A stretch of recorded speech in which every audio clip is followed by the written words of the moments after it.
Shalom, shalom, shalom, shalom. First and foremost, giving infinite praises, glory, and honor unto Yahweh, Ba'ashem El Shah, Ba'ashem HaKodash. Giving double honors to our apostles and elders of great millstone, shalom and salutation to you sincere Akims across the four winds, pushing this truth with sincerity of heart. I'm your fellow servant, Kasamagan from the DC camp, coming at you through the spirit and power of Yahweh, Ba'ashem El Shah, Ba'ashem HaKodash, to feed the elect.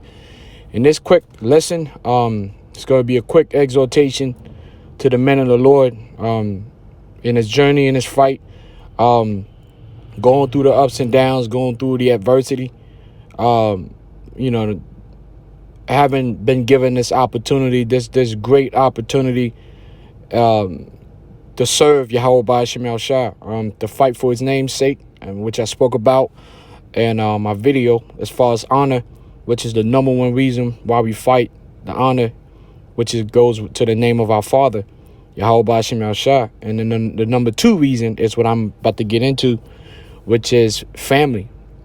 You know, it's honor and family. And that's the number two reason, or the second reason as to why we fight, we dedicate our lives, is we understand that, you know, the nation, our nation, right? The nation of Israel, so-called Negroes, Hispanics, and Native Americans were hurting. We've been destroyed, for over 400 years, inside out. Our inability to keep the law, statutes, commandments have put us in predicaments over and over and over, and ultimately slavery. And then we have enemies. We have a multitude of enemies, beginning with the number one enemy, which is Edom, Esau, the Edomites, and then the rest of the nations. And they've all had a piece of the nation of Israel. It tells you that in the book of Maccabees. So as an Israelite man, there's a lot riding on this. We get it, but we're comforted every day by Yahushua, who actually went and pretty much established the path of victory and left a record, or recorded words known as the scriptures, for us to constantly go into it as we pray and fast, to go into it to get answers. Because this battle is the most difficult battle that you will ever wage in your existence. And, brothers that know me, definitely into like war movies and such, historical war movies. And sometimes, not always, sometimes it could be science fiction, but still there's a certain concept. And like this right here, this is a saying that kind of stuck with me. Anybody who if you haven't watched Game of Thrones yet, you should.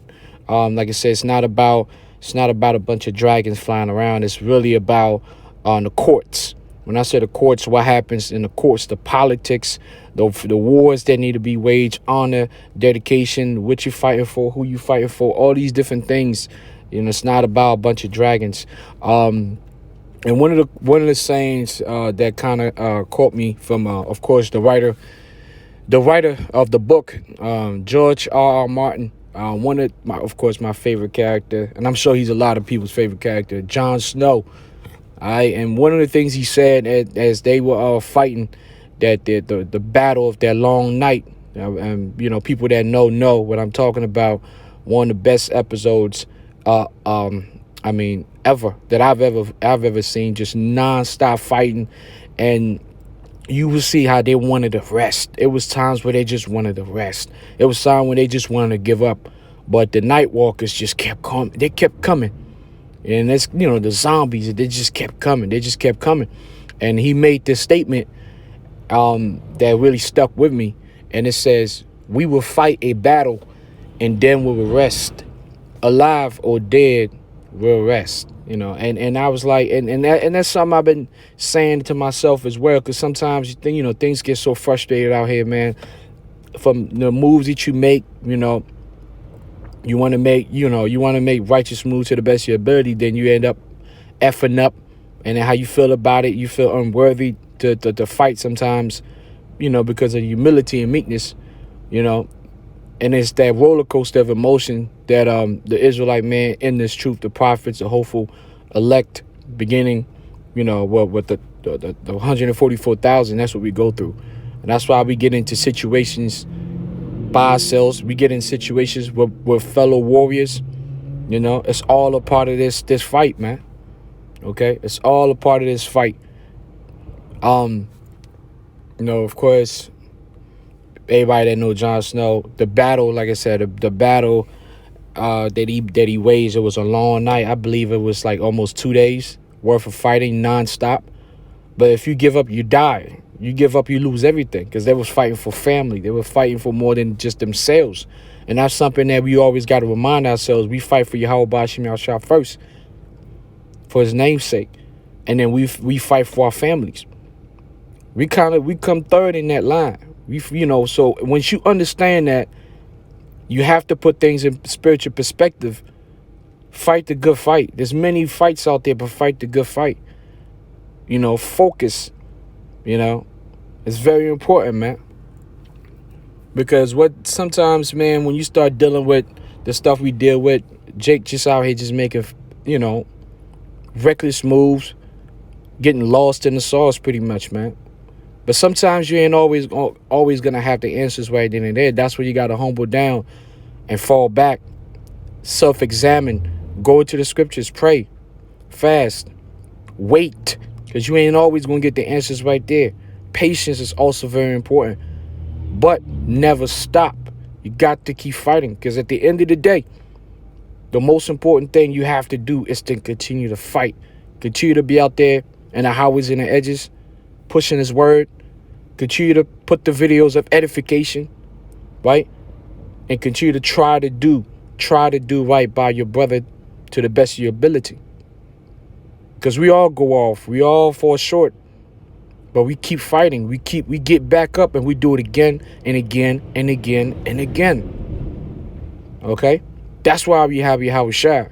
Because even when we fall, we get back and we try to do it right. We try to make it better.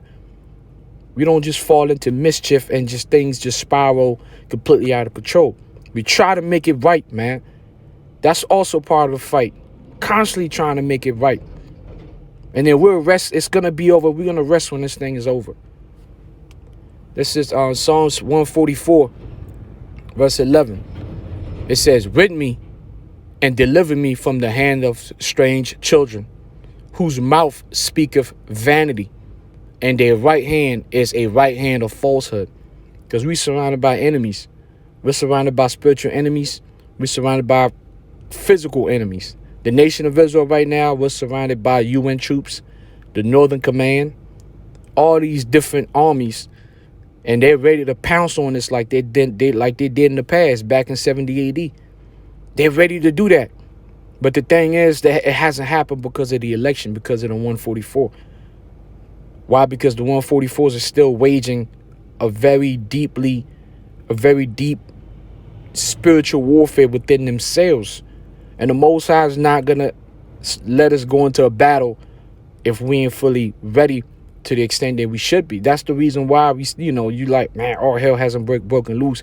It's really because of us. It's because of us, the hopeful elect, the things that we still got to work on as we're getting ready and closer to this final battle. So we got to keep fighting. Okay?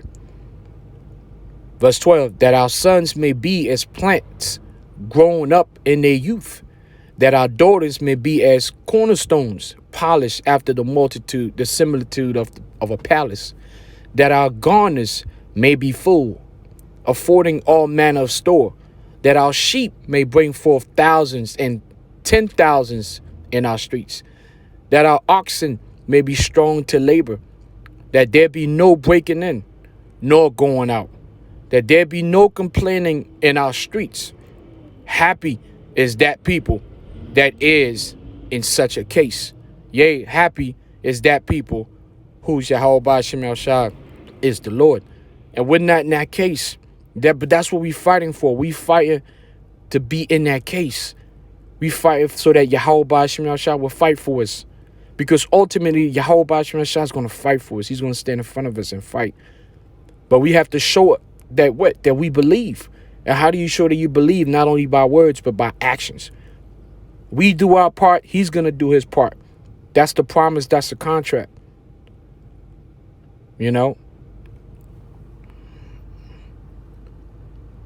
Isaiah chapter 62, verse 6. I have set watchmen upon thy walls, O Jerusalem, which shall never hold their peace day nor night. Ye that make mention of the Lord, keep not silence. So you can't keep silence. You got to keep on fighting. You got to keep on performing. You know what I'm saying? I was actually and I've been contemplating this for a while, man. You know, brothers that do watch sports and play sports, especially football. There's this position called a cornerback position, and you know, which is amazing. And in that sport, the most important position is the quarterback, because the ball is in his hands. He makes a lot of decisions. He's constantly thinking, and sometimes a lot of their downfall in that position, is overthinking, and ending up, you know, just being completely messed up. But one of the great positions in that sport is called a cornerback position, because the game is rigged in a way where you're gonna get burned. But the ones who succeed are the ones who get burned and still get back and get on to the next play. And that's a very critical mindset to have. It doesn't mean that you don't care at all that you fucked up, or that things are not happening and you getting burned or whatever. It's not that you don't care about it. You look at it, you know, you memorize it, you try to do better, but you got to get on to the next play, because Satan doesn't take no breaks. You know what I'm saying? He doesn't take no breaks. The spiritual demon Satan don't take no breaks. He don't wait for you to get back up. He gonna keep on coming. So you got to get up, brush it off, trusting that Yahweh Shema Shah is with you. Remain meek, you know, but still keep the courage. And that's that good fine line where you have courage yet meekness, so you are balanced. But it's a very good mindset to have, a cornerback mentality. You got to get back up and fight. You know, you rest when the game is over.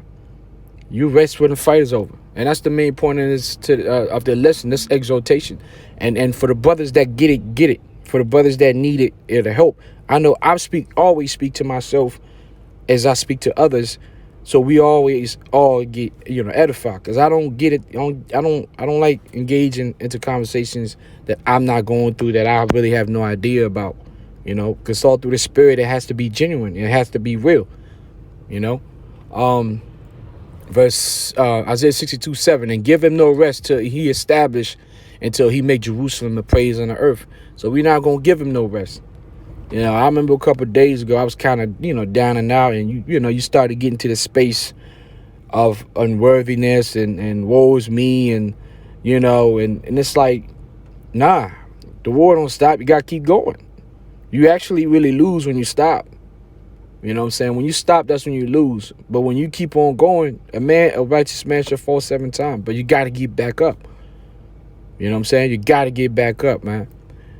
This is 1 Corinthians 9 and 20.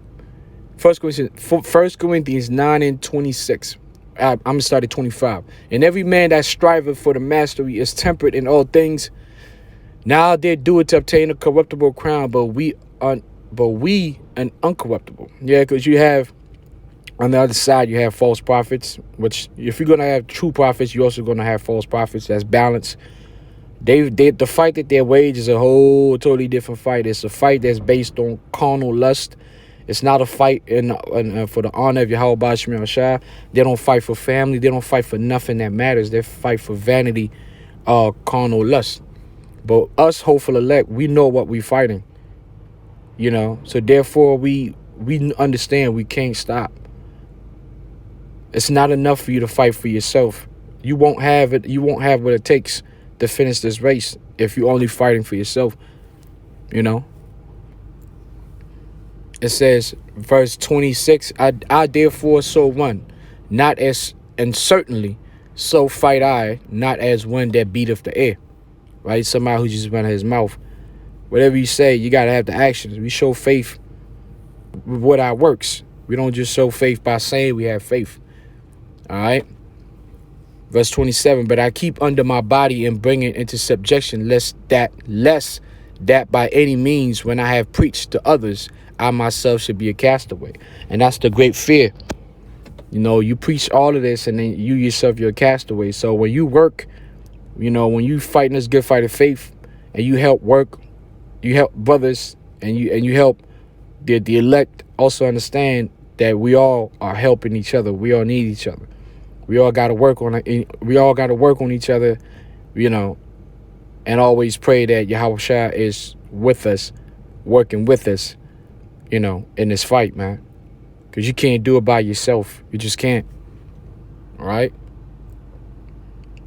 Let me go to 1 Timothy chapter 6, verse 12. Fight a good fight of faith. Lay hold on eternal life, whereunto thou art also called, and has professed a good profession before many witnesses. All right. Plain and simple. Fight a good fight of faith. Not going out there guns blazing. No. It's about pushing the word. The Spirit of the Lord is what's taking down this place, because the Spirit of the Lord is the Spirit of truth. Truth is the most powerful weapon that we have. Okay. Job chapter 31, verse 34. Did I fear a great multitude, or did the contempt of families terrify me, that I kept silence and went not out of the door? Oh, that one would hear me. Behold, my desire is that the Almighty would answer me, and that my adversary had written a book. Surely I would take it upon my shoulder and bind it as a crown to me. I would declare unto him the number of my steps, as a prince would I go near unto him. So Job is telling you right there, Job was a fighter. There ain't no way Job would have been able to overcome the stuff he was going through. You know what I'm saying? It was many chances and many opportunities for Job to say, you know what? I'm not doing this. This is too much. You know? Oh, I'm unworthy. All these different thoughts that Satan would put on you, man, to make you feel like, you know, to make you have you stop or think about stopping or resting or whatever, taking a vacation off. Nah, man, there's no such thing. You know, we'll do all of that when it's over. You know what I'm saying? We'll do all of it when it's over. I'm going to wrap up with Ecclesiasticus or Sirach chapter 36, verse 16. Reward them that wait for thee, and let thy prophets be found faithful. And that's the main point, man. So the prophets of the Lord, we call ourselves prophet. We got to remain faithful. Is it easy? Absolutely not. But you still got to keep pushing. All right. You know, if you fall, get back up, brush it off. You know what I'm saying? And keep moving. Think about the next move, the next play, the next day, the next video, the next camp, the next righteous move. You know what I'm saying? That's how you get over, you know, all the negativity and that Satan and, you know, all that bullshit that, you know, that we deal with, you know. So hopefully, you know, you brothers was edified with this exhortation. You know what I'm saying? Like I said, hey, we all getting edified, man, in these videos. The teacher and the ones who also are being taught. We all getting edified through the spirit and power of Yahweh Ba'Shem El Shah. Kal Halayam La Yahweh Ba'Shem El Shah. Double honors to our apostles and elders of great millstone. Shalom. To you sensei Akims across the fall winds. Stay strong, stay faithful. Yahweh Ba'Shem El Shah Barakatah. Well, Yahweh Ba'Shem El Shah Barakatam. Ba'Shem Hakudah. Shalom.